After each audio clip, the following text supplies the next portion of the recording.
El nuevo accionista se presenta como un grupo turístico que conoce el mercado y con capacidad para captar usuarios para la estación de montaña.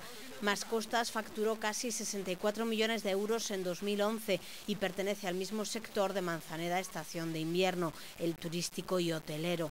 El resto del accionariado continúa invariable, repartiéndose los títulos entre la Xunta, que tiene el 48%, y los concellos de Trives y Manzaneda, con un 7,20% cada uno. El subdirector de Más Costas, Arturo Rodríguez, indicó que los detalles de los 3,6 millones de euros que faltarían serán conocidos dentro de una semana. Hoy tocaba jornada de trabajo en Ourense para continuar preparando el desembarco del grupo hotelero en Manzaneda.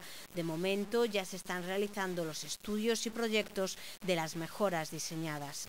Las previsiones hablan de que la primera fase esté completada en el primer trimestre de 2013. Esa primera parte del proyecto prevé la mejora de las instalaciones de restauración y alojamiento, así como la modernización de los accesos a los remontes y la construcción de una pista permanente de patinaje sobre hielo, un parque multiaventura y un minigolf. El plan de obra será completado en una segunda fase con la instalación de un nuevo sistema de inhibición artificial.